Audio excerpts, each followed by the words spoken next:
Have you ever woken up already tired? Not just tired in your body, but tired in your soul. Tired from holding everything together. Tired from pretending you're okay. Tired from carrying the weight of the world on your shoulders. Somewhere along the way, you began to believe that everything depends on you. That if you let go, even for a moment, everything would fall apart. So you kept gripping. You kept controlling. You kept planning, fixing, managing, overthinking. But the harder you tried to hold on, the more peace slipped through your fingers. Like sand, like wind, like water. And now you're here. Not because you want more to control, but because you're wondering what it would feel like to finally let go, not give up, not collapse, but surrender, to stop fighting the current, to stop resisting the unknown, to stop exhausting yourself trying to shape every outcome, to finally rest. Look at a river. It doesn't try to rush. It doesn't try to force. It doesn't worry about each bend or stone. It just flows, with trust, with calm purpose, and yet it still reaches the sea. It doesn't control. It surrenders. Nature has always known what we forget. There's power in letting go. We've just been taught the opposite, taught that control equals safety. That if we loosen our grip, life will betray us. So we plan our days down to the second. We measure success by how much we control. We mistake anxiety for responsibility. But what if real strength is found in surrender?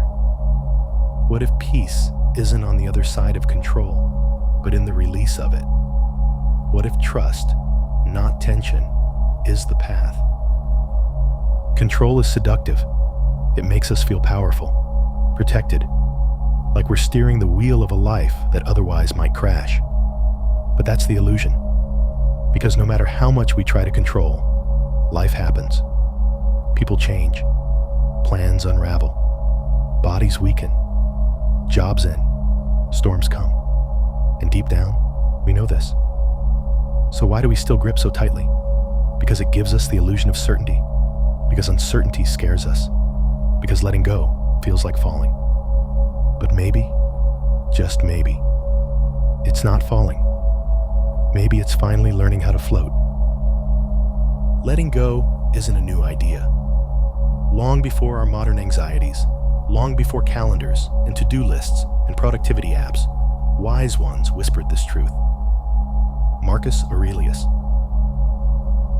Roman emperor and philosopher, wrote, "You have power over your mind, not outside events. Realize this, and you will find strength." He ruled an empire. He led armies. He lost children, faced betrayal, and still he knew control begins and ends with our own minds. Lao Tzu, the ancient Taoist sage, said, "Life is a series of natural and spontaneous changes. Don't resist them. That only creates sorrow. Let reality be reality." The Tao, the way, it flows like water, effortless, patient, trusting the rhythm of life instead of forcing its shape. Nietzsche, centuries later, reminded us, what makes us suffer is not what happens, but our resistance to it. What unites these voices across time? This, that peace is not found in controlling the outer world, but in transforming our relationship to it. Have you ever noticed how control feels in the body? It's not peace. It's not flow. It's tension. Your jaw tightens, your shoulders rise, your stomach knots, your breath shortens. It's as if every part of you is bracing for impact, for failure, for loss. But here's the thing. Sometimes the very act of bracing creates the suffering. We hold on so tightly to people, to plans, to outcomes, thinking it will keep us safe. But what it really does is keep us stuck.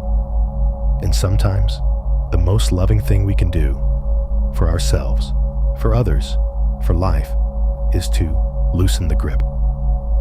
Let's be clear. Letting go does not mean giving up. It doesn't mean apathy. It doesn't mean drifting through life without care. Letting go means this. You release what you can't control so you can fully engage with what you can. You stop obsessing over outcomes and start showing up for the process. You stop rehearsing imaginary disasters and start responding to what's real. You stop chasing perfection and start embracing presence. It's not about detachment from life. It's about deeper connection to it. Because when you're no longer entangled in forcing life to be a certain way, you're finally free to experience it as it is. And that is liberation. Sometimes we need images, simple truths hidden in symbols. Picture this. You hold sand in your hand. The tighter you squeeze it, the faster it slips away. But when your palm is open, it stays. Or imagine holding a rope tied to a wild horse. You pull harder, thinking control is your safety. But the horse pulls back, violently. The rope burns your hands. You suffer until you let go. Or think of worry. It's like sitting in a rocking chair. It gives you something to do, but gets you nowhere. These metaphors remind us, holding on is often the cause of pain. Letting go is not weakness, it's wisdom. It's the body finally relaxing, the heart finally trusting, the mind finally resting. Let's get practical. How do you begin to let go? It doesn't happen all at once. It's a practice, a rhythm, a return. Start here. 1. Notice when you're clenching. You'll feel it, that tension, that urge to control, that surge of fear. Just pause. Take a breath. Ask, what am I trying to control right now? 2. Name what you can and cannot control. You can control your effort, your words, your presence. You cannot control other people's reactions, the weather, or time itself. Draw the line. Let the rest go. 3. Soften body and mind. Drop your shoulders.